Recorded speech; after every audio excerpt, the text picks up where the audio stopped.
welcome to Hatching for Health. I'm your host, Jessica Hatch. We thank you so much for joining us, and for those of you who are tuning in for the first time, I just want you to know a little bit about Hatching for Health and what we're here to do.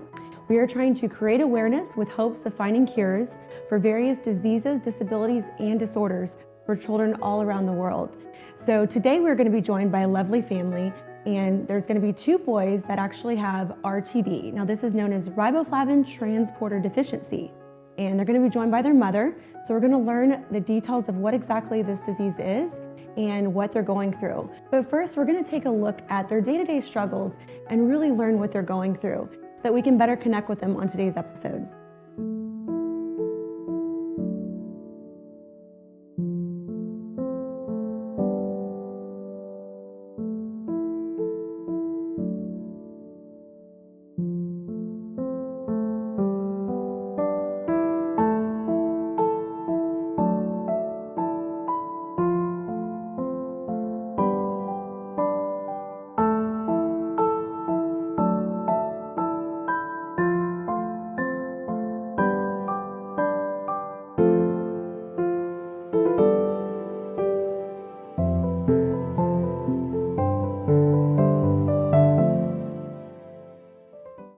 So that video just gave us a little bit of what exactly they're going through day to day, and now we can actually meet and talk to them in more detail about their story.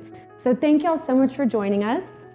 We're happy to be here. Thank you. Yeah, so Patricia, Braden, Bryce, I know that Bryce, speaks via sign language. So as we kind of communicate, feel free to let him know what we're talking about, and if he has any questions, definitely tell me about them. So I love to start each episode with just, learning about when their diagnosis came about in your lives, because I know you've got 4 children and you've got one in the oven as well, so you'll have 5 soon.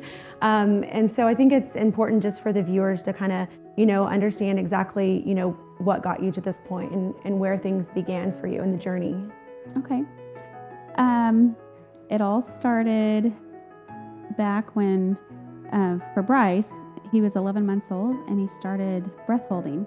And so we were a little, concerned about it, but it's not something, it's also rare, but it happens. But then as he got older, we started noticing clumsiness, and his balance was pretty bad, and, brought it up to his pediatrician, and just, yeah, he's fine. And I remember telling my husband that both of them were clumsy, compared to my girls, or I only had one girl at the time. But it wasn't until my 4th baby was born. She was 2 weeks old, and we started noticing that his behaviors were hard. He acted like he couldn't understand us and hear us.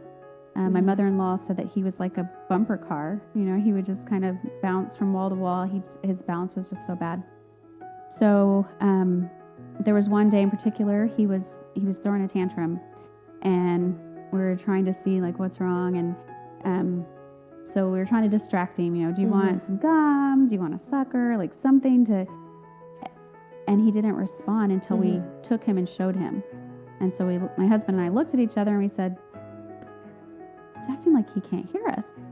So we started doing testing, and this is at 11 months old? 11 months old was the breath holding. Okay. He had just turned 3 right before his little sister was born. Okay. So we thought... This is 3 years old. Yeah. We thought, well, maybe there's a reason for this hearing loss. And the diagnosis that we got was auditory neuropathy. And again, they didn't know why. So we took him in, had the testing done. They did an ABR where they would have him sleep for an hour, and they would monitor his brain waves and play music. And he heard nothing. What was this like for you and your husband? Being that you have children, their hearing is fine. Like you communicate, just like every other child. And then you've got one that you're thinking he might not be able to hear anything we say, or hasn't even been understanding us. What was that like for y'all? It was scary. It was, it was hard to, come to grasp with, he was hearing what's going on. But I think what was even harder, he had an appointment with a specialist. And by the time we saw that specialist, we were noticing symptoms in Braden. And at this point, Braden's what? Braden was 9? End of first grade. I think he was 7. He was like 7. I think he was 7. End of first grade, his teacher sent him to the nurse because he wasn't hearing. And the nurse was aware of the hearing loss with him. Mm-hmm. So we Do took you him remember in. this, Braden, when you were 7 years old in school and you realized you weren't hearing clearly? I kind of remember. Yeah. Through the summer, we noticed like ADD type behaviors in him, and we found out later that hearing loss can mimic that. So we took him in with us to the specialist, but the specialist said, "Oh, you need to take him back to your primary care physician and start all over." So he saw Bryce, and then we took Braden in, and they did an ABR on him. Mm-hmm. And I cried when I saw the results because they looked identical. Even though he was still talking and hearing, his ABR looks just like Bryce. Was really? Yeah. So hold right where we're at. We're going to take a quick commercial break and come back and right where we're at with the story. So we will be right back with you. We are now going to be joined by Dr. Remy Nader. Now he is a neurosurgeon here in Houston, Texas, and we are very thankful that he was able to cut some time into his schedule to join us. So welcome. Hi, Jessica. How are you? It's a pleasure to be here today, and thank you for having me on the show. Yes, thank you so much. It's really a pleasure to have you as well. I know that you joined us a year back, and you actually met this family and were able to kind of talk to them back then about RTD, known as riboflavin transport deficiency, which we've been speaking about in the first segment. But I love being able to have you on as a neurosurgeon and just kind of talk, from the neurological standpoint, exactly, what this disease means to you. And it's a very rare, as we all know, 1 in a million individuals even have it. So give us a little bit about, your insight with it.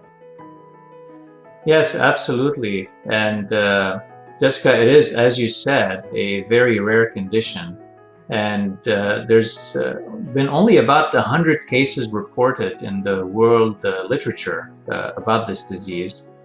And to essentially give you a little bit of background about what the riboflavin transporter deficiency disease originates from, it's what we call a autosomal recessive disease, which means that both parents have to carry the gene in order for the child to get the disease. And both of these genes have to be passed on to the child. So that shows you how rare this can be. Yes, that was something we talked about with having both the parents had to have carried it to, have 2 sons that ended up being born with it, which it seems, That's right. even more rare for that, combination to happen. That's right, absolutely. And what happens in the disease, and essentially to the limits of our understanding, is that riboflavin has to be produced in the body and then be transported up to the nervous system, up to the brain, from the small intestine, or from the gut, basically. Okay. And there's a transporter that's called, so there's a transporter gene, essentially. It's called the solute carrier family 52 gene, or SLC52. So there are 2 types. There's type A2 and then A3. So these genes essentially express a certain protein that acts as a transporter for this riboflavin, for it to move up to the brain and the nervous system to be able to be used by these neurons. And there's a deficiency in that gene. So there's an error in the coding of that gene. And by having that error, that transporter is not properly produced by the body. So the riboflavin cannot make it up to the brain, basically. And so essentially the person that's affected needs an external source of this riboflavin. So either, injected, oral, and so forth, and also other, a cocktail of other vitamins and enzymes in order to help with it with the transportation Exactly. and with And production. that's a lot of it's Riboflavin. a very detailed analogy. And I know, Patricia, I mean, kind of speaking about a lot of the different vitamins that they're having to take, and it sounds like most of it is being done orally. Is that right? That's correct. Okay. Have y'all done any actual injections of vitamins or IV therapy? No, with the B2, it's not like a B12 where you can inject it. Your body can only absorb so much, so they have to take high doses multiple times a day so that their body is constantly saturated with the B2 because they're not getting enough. I see. So some of the things that I guess talking about it not getting enough to the brain, I guess that is where it correlates with affecting their eyesight, their hearing. Is that kind of what you're explaining, it sounds like?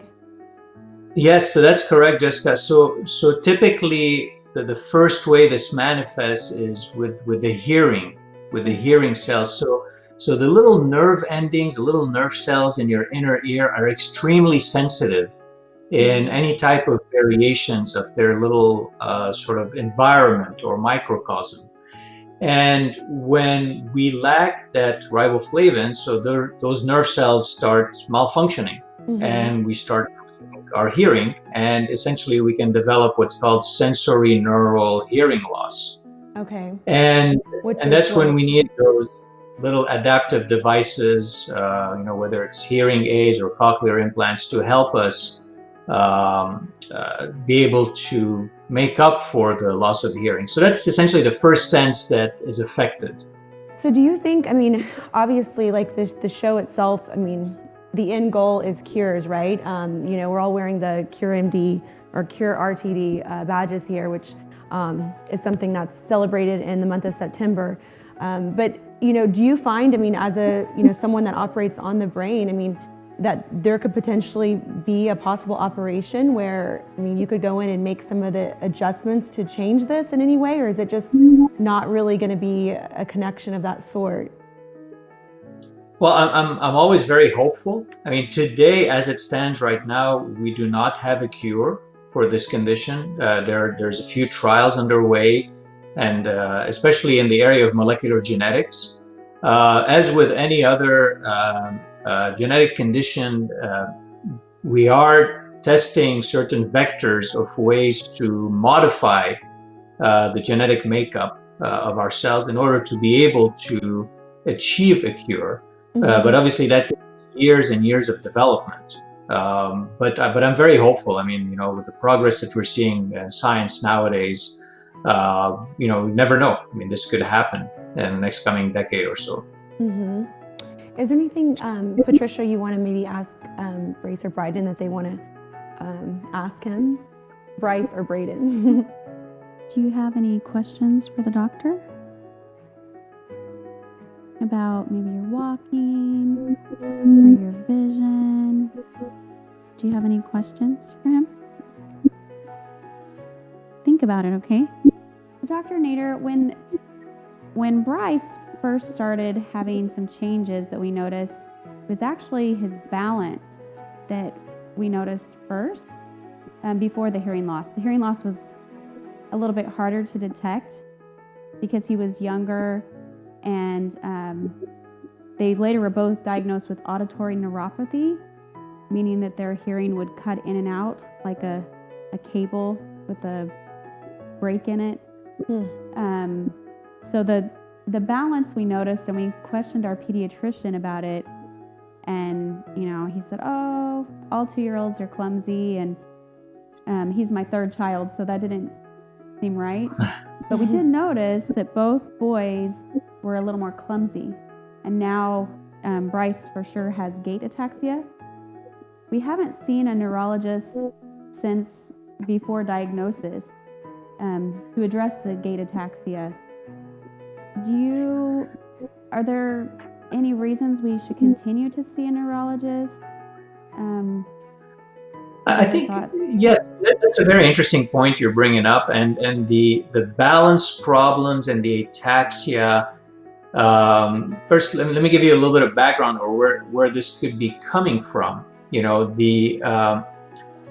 There's a part in your inner ear that's called the vestibular system, and that part essentially keeps you or gives you your equilibrium sense. It tells you, if you're moving forward or backwards, or if your head is tilted to one side or the other. And a lot of times we'll see people have problems with their vestibular system if, for example, they're on an airplane or they're on in a boat and they get seasick, basically. So that part is connected with your inner ear. So a lot of times we'll see people that have inner ear problems also have problems with their vestibular system and have balance problems. Now, another point to bring up is, where is this ataxia coming from? Well, it could be coming from your brainstem as well, or problems with the brainstem. So that's part of the brain that's sort of right at the base, right where the spinal cord starts, at the base of your brain. That is also affected in the riboflavin deficiency condition. So, or riboflavin transporter deficiency. And these are part of what's called riboflavin transporter deficiency neuropathy. So these are different manifestations of that neuropathy. So I think in that arena, it's important to keep a close follow-up on this condition, because new symptoms can develop or symptoms can evolve over time. So I think seeing a neurologist on a regular, at least a semi-regular basis, I would say at least once a year, is important, so that they can keep tabs on those symptoms and at least be able to the variants of them. How they evolve over time. Yeah, I think that would be, I mean, obviously probably something with a lot of the other specialists you see, you're probably, constantly kind of keeping up with those appointments and making sure it's not, get like their eyesight, for example. I mean, those are things just as young children growing up, like they want to, make sure they're having the best vision possible. Now, doesn't he wear glasses as well, or? He does. We visited a low vision clinic.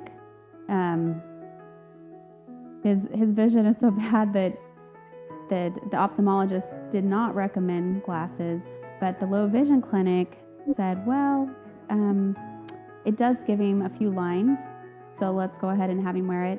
But we also learned through Dr. Keith Massey that riboflavin is sun sensitive, and so it's important to have glasses to help, keep the sun, the rays, the ultraviolet rays out of the eyes, because that can do further damage. So he doesn't have them on right now. Yeah. But usually he does have his glasses on. Okay. And did you want to ask if Braden wanted to ask any questions or anything that you had? You don't have okay. any questions? Okay. Well, I really do appreciate you taking time out of your day. I know it's a typical clinic day for you. And with all the COVID-19, I know you wanted to be here, but you're also kind of at the liberty of what is being controlled right now with the government. So thank you so much. I'll be in touch with you soon. I appreciate your time, though. Well, thank you so much, Jessica. Absolutely. It's always a pleasure. Wonderful. All right, well, we are going to take a quick commercial break, and when we come back, we're going to talk to them briefly about, what the future plans are with their two boys and how we can just help in general, share their story, as well as teach others with what's going on with them. Now, you were just in the middle of kind of talking to us about the moment where you realized they both now had RTD. So not just one of your, at the time, youngest children, but now one of your middle children also had it. So you're kind of going through, I'm sure, many emotions between you and your husband on, balancing, not only a family of four, but now we've got to, find out what kind of symptoms do they have, how can we address them. With this particular disease, does it actually take people's life? Is this something that is considered, I guess, deadly, where they don't get a full life to live?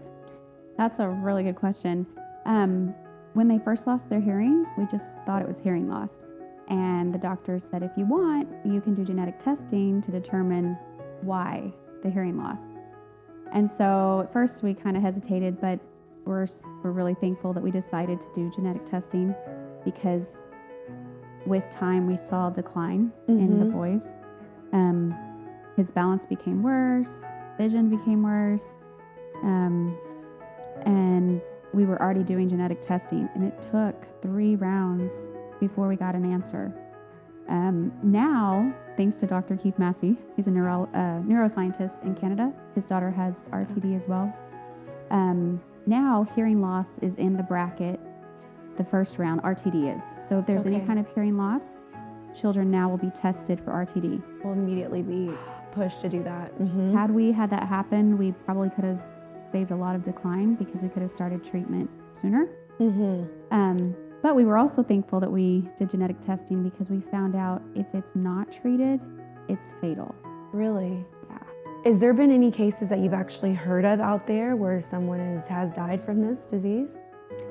Actually, just this week, we learned of a 24-year-old that passed away from RTD type 2. There's RTD type 2 and type 3. They're a little different, but similar as well.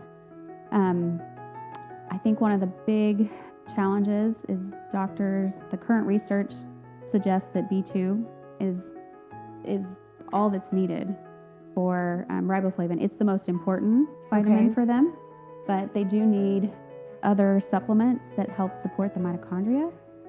And her doctors weren't willing to listen to that, to try other things. She didn't seek other opinions, and so she did pass away.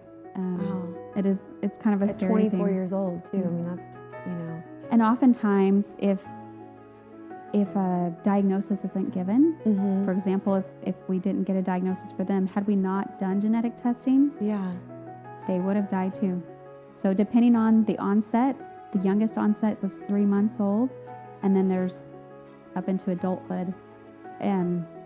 If it's not caught soon enough, it's fatal. Then it is fatal. So a combination of, I know they have a lot of the same symptoms. Kind of walk me through those, because I'm sure there's people out there listening in that, maybe their child has one of these symptoms and they don't really know a direction to go, and it might be that genetic testing direction. But what is it that they both, kind of identified as, certain symptoms individually? Well, curertd.org is fantastic because they have all the symptoms, and every person presents differently. My boys presented very similarly, but not everybody does. For them, again, the balance for him started showing up, and we thought that was kind of weird. But going to doctors with questions and concerns, they don't really have answers. So it wasn't until the hearing loss that really got us in to see specialists. Okay. And then from there, the genetic testing. Genetic testing is probably the most important so that you actually know if you do have RTD. So Braden, since you're able to, I wish I knew sign language, but for you, so what are some of the things that you specifically recognize that are different about you versus someone like a friend that doesn't have RTD? I know that if I don't take my vitamins, then my stomach will bother me a lot. Okay. And what else? And sometimes I won't always hear what a person says. Okay. And that's, tied to the device that you actually have connected. And what is that called again? A cochlear implant. Okay. And that's something you wear on a day-to-day basis just to help with being able to hear people? Yeah. Okay. And then your vision, I guess, as well, is something that the prescription doesn't look too strong, but his is much his milder. is much more mild. Okay. Is there anything else? I guess, is your balance also something that you struggle with, or coordination of any kind? Sometimes, not always, but if there's a balance beam, then I'll more likely fall off and stay on longer. Okay. Do you play sports? Is that something that you're able to engage in? Some sports. Yeah, because I know y'all have an athletic family, so I'm sure you would like to. Is it something that you're doing now, like activity-wise, or are you kind of tend to steer away from like more aggressive sports?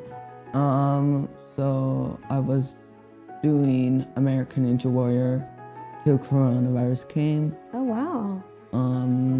That's But huge. That's kind of a whole nother level, not only athleticism, but just being brave enough to go out there and compete. So well, I don't really compete. I mostly just train right now. okay, that's good though. That's very good. What about your brother? Does he go out there and support you, or? Is he also interested in doing that kind of activity? You like sports? Yeah. Which one's your favorite? Football and soccer. Yeah. Games. So it's interesting. He loves to play sports, but he does have that ataxia factor. So right now with the COVID-19, we're going to the school playground, or not playground, but parking lot. Okay. And because he does fall so much, we got him knee pads and elbow pads. He kind of looks like a hockey player, but that way he can play safely. Yeah. So if he falls, it's not going to tear up his. No, definitely. I know we're going to be cut a bit short, but I do want to kind of just, if you can just kind of briefly tell me, for any like other families out there, any advice that you have for them, if they're dealing with, similar conditions or just being learned that their child has this diagnosis, if there's any advice that you can give to them. I think the best advice is just to plug into curertd.org. Okay. It didn't exist when they were first diagnosed, so it's fairly new. And it wasn't until he developed scoliosis that a teacher friend actually started researching, and she found CureRTD. So I, scanned their website, and I was under the impression that B2 stabilized them, that they weren't going to decline, and that's not true. There's a lot of good information. Yeah. Also research that's going on, that they're trying to work toward a cure. So that's probably the best. And the main things that you're doing is, keeping them on a really strict vitamin regimen, as well as just keeping up with their appointments to kind of check, their symptoms and if they're, improving or declining. Right. Okay. Braden actually started having some hearing problems. Yeah. And so we were considering a second implant for him. Okay. But then genetics, because we go every year and they do blood work, they weren't doing that until we had found CureRTD and started pushing the geneticists to test them. We could see in the blood work that his numbers had changed. So he wasn't taking his vitamins like he was supposed to be. Okay. And that made a difference. When he started taking his vitamins like he should, his hearing improved. Isn't that amazing? I mean, I think vitamins are important and essential across the board, but obviously when you have a very strong deficiency, it's even, it's life-changing. It's a matter of, being able to live, really. Right. So I appreciate you guys coming out. I feel like there's so many more questions I have, but for any of the viewers out there, if there's anything that, you want to reach out and ask, I'd love to connect with Patricia and get those answers for you. If your child is experiencing any of the similar symptoms and you maybe want to connect with her, I'm more than happy to do that. If you have a child with a particular disease and you want to share with us on the show, please email me at jessicahatch@hatchingforhealth.org so that we can also share your story. But I really appreciate you guys coming. It's so good to see you. Tell your sister hello. And thank you guys both for coming out. I'm sure it was good to get out of the house for a little bit. So thank you. Thank you for having us. Yeah, definitely. Thank you. Thank you. Thank you guys so much for tuning in. We will see you next Saturday at 7:30 on NTV Houston. And we hope that you learned something and are able to share their story with somebody that it might help.